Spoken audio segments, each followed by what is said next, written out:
लड़ा जा रहा है और बहुत तरीके से लड़ा जा रहा है। और उसके अपने यहां जिस वुहान के अंदर जहां से ये निकला था, वहां आपने सुना पिछले 6 महीने में कि वहां कोई मौत हुई। पहली बार उसमें तो बहुत सारी खबरें आई, लेकिन ये सेकंड वेव में नहीं आई है। इसलिए मुझे लगता है कि चाइना ने बहुत सोच समझ के किया है। इसी का जो आज का संदर्भ है इजराइल वाला, वो ये है कि इजराइल की 95 लाख पॉपुलेशन में भी वहां भी ये वायरस गया, वहां भी फैला। लेकिन आप जानते हैं कि इजरायली जो हैं वो कुछ मामले में बहुत तेज और बहुत उनका नेशनलिस्टिक एटीट्यूड है। जिस तेजी से उन्होंने इस पे काबू पाया, वो ये समझ गए कि अगर हमने इसको काबू नहीं पाया तो जिस तरीके के ये मुल्क हैं, जिस तरीके की ये सोच है, ये लोग कभी भी गड़बड़ करेंगे तो राष्ट्र कमजोर। तो जिस तेजी से उन्होंने काबू पाया, जब तक वो काबू पा ही रहे थे, उससे पहले ही हिजबुल्लाह ने उनके ऊपर बमबारी की, हमास ने की। तो उनको लगा, क्या कहते हैं कि भाई उन्होंने बर्दाश्त किया, इमीडिएट रिटेलिएट नहीं किया उन्होंने। वो ये जानते थे कि अभी हमको इस प्रॉब्लम को कंट्रोल करना है, और जिस तेजी से उन्होंने कंट्रोल की, फिर उसके बाद रिटेलिएट किया उन्होंने। तो ये अजब बात है कि दुनिया में खासतौर से मुसलमान और हिंदुस्तान के पाखंडी और मक्कार और मुनाफिक मुसलमान जो सुबह से लेकर शाम तक गालियां दे रहे हैं, मुझे गाली देते हैं कि तुमको साले कोई और काम नहीं है, तुम कमीने हो, तुम हो, तमाम गालियों के साथ कहते हैं तुम देश में दंगा भड़काना चाहते हो। अरे भाई, हम इजराइल की बात कर रहे हैं, उसमें दंगा क्यों भड़क रहा है? तुम्हें क्या दर्द हो रहा है भाई? भारत राष्ट्र की जो भी पॉलिसी होगी, सरकार जो भी स्टैंड लेगी, वो सरकार का स्टैंड होगा। लेकिन मैं एक देश का स्वतंत्र नागरिक के तौर पे मैं अपनी राय नहीं रख सकता। तो तुम अपनी राय रखोगे सीए के ऊपर तो स्वतंत्र हो तुम, और हम इजराइल पे अपनी राय न रखें। तो ये जो मानसिकता है, ये वो है। लिहाजा हमास ने उस मौके का फायदा उठा करके इजराइल पे रॉकेट दागे। अब इजराइल ने अपनी इंटरनल पोजीशन को ध्यान में रखते हुए उस हिसाब से जवाब दिया। तो अब ये तो तय नहीं होगा, क्या कहते हैं कि पहले आप मुझ पे 4 रॉकेट दागे और फिर ये आप उम्मीद करें कि हमने 4 दागे थे तो आपने 8 क्यों दागे? अरे भाई, वो एक नेशन है और तुम गुंडे बदमाश लुटेरों का एक गिरोह हो, तो तुम्हें खोने के लिए कुछ नहीं ना, उसको तो अपने नागरिकों को जवाब देना है। तो जब इजराइल ने रिटेलिएट करना शुरू किया, तो देखिए किस तरीके से इस्लामिक वर्ल्ड, खासतौर से मुसलमानों का जो एटीट्यूड भारत में है, वही पाकिस्तान में है, वही टर्की के अंदर है।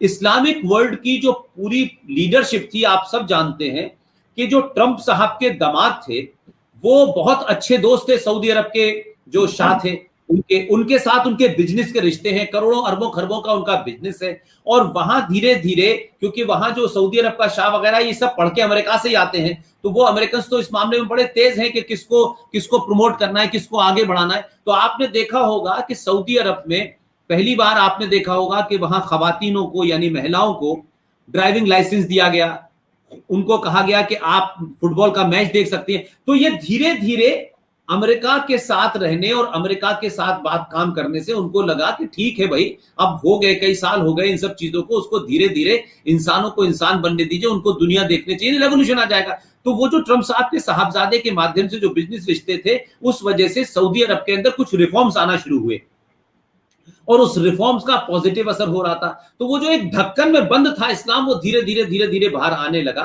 तो वहां आप देखें कि यूएई है, मोरक्को है, सीरिया है, कतर है, इनके अंदर इजराइल के संबंध सबको पता चल गए कि वहां की जो वहां की सिक्योरिटीज हैं, उसमें इजराइल का किस तरीके से रोल मचा हुआ। और आपने भी बीच में भी सुना होगा कि पाकिस्तान के अंदर भी इस बात को लेकर विरोध हो गया था कि पाकिस्तान की आर्मी ने कहा कि भाई देखिए, हो गया, इस्लाम के नाम पर जो दुकान हमने चलाई इतने समय तक वो चल गई, लेकिन अब हमें इजराइल के साथ रहना ही पड़ेगा, इजराइल को एक्सेप्ट ही करना पड़ेगा।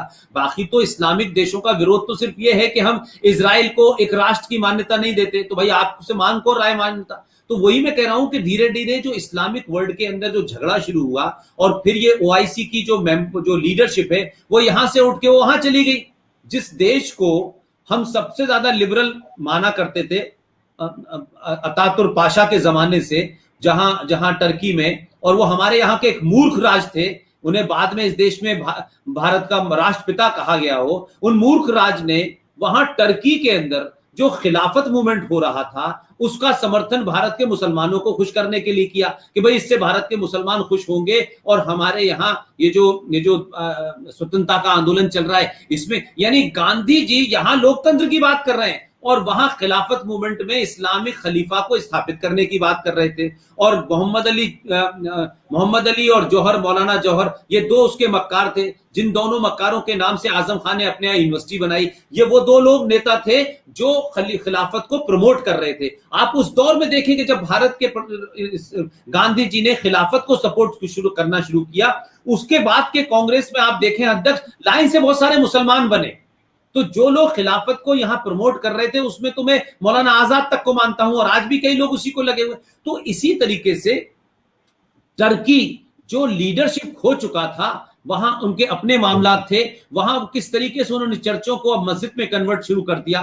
तो अब टर्की को भी कुछ दिखाना है कि देखिए साहब मैं नया नया बना हूं, तो वो जो उसकी लीडरशिप है इस्लामिक देशों की वहां गई है। अब आप ये भी देखें कि इस बीच कोरोना की वजह से पिछले पूरे एक साल में जो मिडिल ईस्ट है उसके पास जो सबसे बड़ा वेपन था ऑयल का, उसकी खपत कम हुई है, वो धीरे धीरे उसका प्रोडक्शन कम हुआ है, और दुनिया ने ऑल्टरनेट तरीके तलाशना शुरू कर दिए हैं। अब लोग बैटरी पे जा रहे हैं, तेल की खपत कम हो रही है। तो जो कुछ पैसा उनके पास फ्री में आया था बगैर मेहनत के, उनको मिल गया। वेस्ट ने आके बताया कि तुम्हारे नीचे तेल है, नहीं तो 50 साल पहले तो हिंदुस्तान से चंदा जाया करता था इन जाहिलों के लिए। लेकिन अब वो हो ये रहा है कि वो दुनिया समझ गए हैं कि ये तेल बहुत दिन तक चलने वाला नहीं है, लिहाजा जो बदलाव कर रहे हैं वो तो समझ में आ गए। लेकिन जिनको अभी भी ये जो शौक शहादत का जो शौक चिराया हुआ है, वो जो टर्की जो उस लीडर उसको स्थापित कर रहा है। तो आप सोचिए कि टर्की की अध्यक्षता में इस वक्त जो वहां वो बुलाई गई है, उसमें पाकिस्तान जैसा कटोरा छाप जो एक फकीर है, पूरी दुनिया में कटोरा लेके घूम रहा है, वो ये कह रहा है कि हमें इजराइल से बदला लेना है। इमरान खान राशन की लाइन में लगा हुआ है और देश से कह रहा है कि हमें इजराइल से बदला लेना है। तो ये ऐसे मूर्ख बहुत हैं। ऐसे ही भारत में भी है कि जिनकी अम्मी राशन की लाइन में लगी हुई है वो इजराइल का बाइकआउट करने में लगे हुए हैं, वो फ्रांस का बाइकआउट करने में लगे हुए हैं। अरे फ्रांस जो चीजें बनाता है वो तुम पहन भी नहीं सकते भाई, तुम बाइकआउट क्या करोगे? कोई फ्रांस पंचर की दुकान नहीं खोलता है जो तुम बाइकआउट करने वाले हो। तो ये मूर्खता है, अब इसका कोई इलाज नहीं है। लेकिन लौट के मैं वहीं आता हूं कि इजराइल की पोजीशन इसलिए स्ट्रांग है कि इजराइल का जो अस्तित्व में 1948 में जब वो आया और तब से लेके अब तक उसके खिलाफ इन लोगों ने जो लामबंदी की उसमें कभी कमी नहीं आई। अत्ती भाई वो लगातार एक ही बात पे उसने फोकस किया कि देश को मजबूत करो और जिन दुश्मनों से घिरे हुए हो वो दुश्मन समझो उनको और तैयारी उसी हिसाब से करो। तो उसने एक पावर गेन की, बड़े अच्छे इक्विपमेंट बनाए, डिफेंस के मामले में वो बहुत ताकतवर है और वो अपनी सुरक्षा के लिए दुनिया की किसी संगठन से, किसी देश से कोई राय नहीं मांगता है। वहां जो मुसलमान अरब रह रहे हैं उनसे उसने राय नहीं मांगी कि भाई तुम्हारी राय क्या है, तुम इजराइल के नागरिक हो, इजराइल में रह रहे हो, तुम्हें वही सम्मान प्राप्त है, लेकिन देश तय करेगा कि हमें क्या करना है। अब अरब ये तय नहीं करेंगे, अरब के वहां 5,000 लोग रह रहे हैं, वो तय नहीं करेंगे किससे लड़ना है। जैसे भारत के पंचर छाप मुसलमान ये तय करते हैं कि भारत की पॉलिसी इजराइल के साथ कैसी होनी चाहिए, पैलेस्टाइन, क्योंकि हमारे यहाँ की दब्बू सरकारें आई जो इन जिहादी मुसलमानों के दबाव में दबी रही, इसलिए 25 साल तक आपने इजराइल से संबंध रखे लेकिन कभी उसको ओपन नहीं किया। तो अब क्योंकि ओपन कर दिया, सबको पता चल गया, कभी भारत का प्रधानमंत्री वहां गया नहीं, उनके वहां से जब भी कोई आया तो बड़ी दुबे छुपे तौर पे बातचीत हुई, तो ये अब बर्दाश्त नहीं हो रहा लोगों को।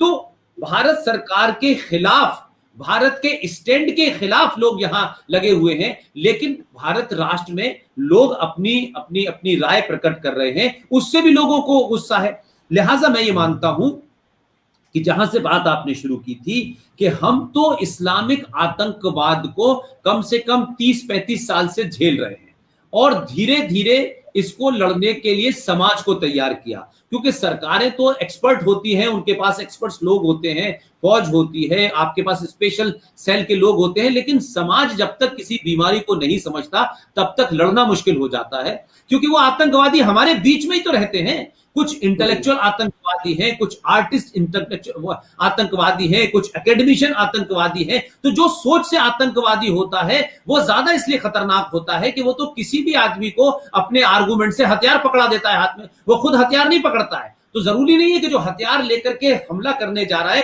वो सोच से बड़ा आतंकवादी हो सकता है कि उसको ब्रेन वॉश किया गया हो, हथियार पकड़ाया हो और वो जेएनयू में बैठा हो, वो इलाहाबाद यूनिवर्सिटी में बैठा हो, वो बीएचयू का वाइस चांसलर ही क्यों ना हो, तो वो सोच की बात है। वो सोच जो है वो हमारे यहां पनपी और उसने इस तरीके के लोगों को एक तरीके से मैं कहूं कि उनको इंटेलेक्चुअल कवर देने की कोशिश की, हमेशा आर्गुमेंट से उनको बचाने की कोशिश की। लेकिन इजराइल ने इस बीमारी को नहीं पाला। इजराइल ने पहले दिन साफ कर दिया कि आप इजरायली हैं तो इजराइल के साथ खड़े, दैट्स ऑल। इसलिए मैंने सुना कि वहां किसी कोई कलाकार लड़की थी, जब उसने इजराइल के खिलाफ कोई कुछ बोला बाला तो वहां की इजराइल की पुलिस ने उसके पैर में गोली मार दी। तो क्योंकि देश बड़ा है, वो हीरोइन जो होगी या कोई आर्टिस्ट है, भाई ये देश में बम चल रहे हैं, मुझे लोगों को बचाना है। किसी एक आदमी को अगर ये शौक चल रहा है कि उसे लिबर्टी ऑफ एक्सप्रेशन चाहिए तो वो गाजा पट्टी में जाके करे, वो हमास के सामने जाके करे, यहां ना करे, क्योंकि यहां उसे अपने लोगों को बचाना। तो ये जो थॉट प्रोसेस इजराइल का था ये डे वन से था, और वो तो पूरी दुनिया में उनको मारा गया, पूरी दुनिया में उनको सताया गया। और जब वो अपने देश बना उन्होंने, तो उन्होंने अपने आप को मजबूत किया। तो पहले दिन से बीमारी नहीं पाली। जैसे 47 में जब ये देश बकौल अंबेडकर साहब के, जिन्होंने लिखा पाकिस्तान और पार्टीशन ऑफ इंडिया में, उन्होंने साफ साफ लिखा, ये बार बार रेफरेंस में इसलिए दे रहा हूं नीरज जी कि हमारी ऑडियंस को ये समझ आए कि वो जब हम उसको समझे इजराइल को, तो साथ साथ भारत में क्या हुआ। 47 में जब भारत तथाकथित तौर पे आजाद हुआ और ये झूठी आजादी मिली और एक झूठी डेट 15 अगस्त तय हो गई और उसके बाद देश बट भी गया, तो मैं ये मानता हूं कि मुसलमानों को इस मामले में मैं इस बात की छूट देता हूं कि वो इस गफलत में नहीं थे, वो इस कंफ्यूजन में नहीं थे। दे वर नॉट कंफ्यूज कि हमें अब ये करना। उन्होंने कहा हमें इस्लाम के नाम पे मुल्क बनाना है, हमें मुसलमान अलग चाहिए। उन्होंने मांगा, उन्होंने ले लिया मुल्क, 10-11 लाख लोग मरे, समझ में आता है। लेकिन उन्होंने जो भी मुल्क बनाया, अच्छा बनाया बुरा बनाया, हमें उसका इंटरेस्ट भी नहीं है। और अगर भारत के सनातनी हिंदुओं को याद नहीं है तो 3 जनवरी 1948 की कलकत्ता में सरदार पटेल की वो स्पीच है जो अवेलेबल है, वो सुन ले। उसमें उन्होंने साफ साफ कहा कि भाई आपने मुल्क बनाया, आप सबने मुल्क बनाने में साथ दिया, जिनको जाना था चले गए, अब आप यहां पड़े हुए हैं, तो अब आप भारत का जो स्टैंड होगा वही स्टैंड होगा, अब आपका कोई स्टैंड नहीं होगा।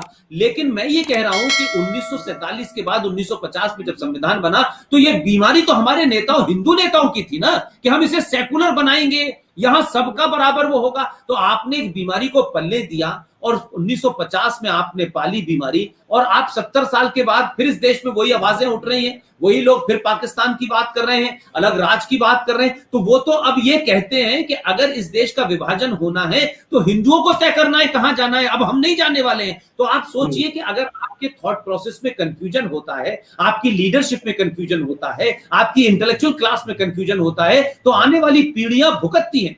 वही इजराइल ने वो गलती नहीं की। इजराइल ने पहले दिन से ये फंडा क्लियर रखा कि यहां मुसलमान रहेगा तो वो इजरायली बन के रहेगा। फिर वो ये कहे कि आप सऊदी अरब का भी हमारी लॉयल्टी है और ईरान भी लॉयल्टी है और मक्का भी लॉयल्टी है और मदीना भी लॉयल्टी है, तो फिर मक्का मदीना में जाओ। तो ये नहीं हो सकता कि भाई जब झगड़ा होगा तो आप मक्का वालों का साथ दोगे। जैसे यहां झगड़ा होता है तो यहां 2-3 सारी दुकानें चलने लगती हैं, तो यहां अलग अंदाज में होता है। तो इजराइल ने जो कंफ्यूजन पूरी दुनिया में देखा वो नहीं हुआ। आज अमेरिका में क्या हो रहा है, आज और दूसरे यूरोपियन देशों में क्या हो रहा है, किस तरीके से मुसलमान वहां जाकर के सड़कों पे दंगा कर रहे हैं, किस तरीके से वहां सड़कों पे नमाज पढ़ के वहां के सिस्टम को हिला रहे हैं। फ्रांस ने जिस तरीके से कदम लिए, तो फ्रांस को समझ में आ गया ना।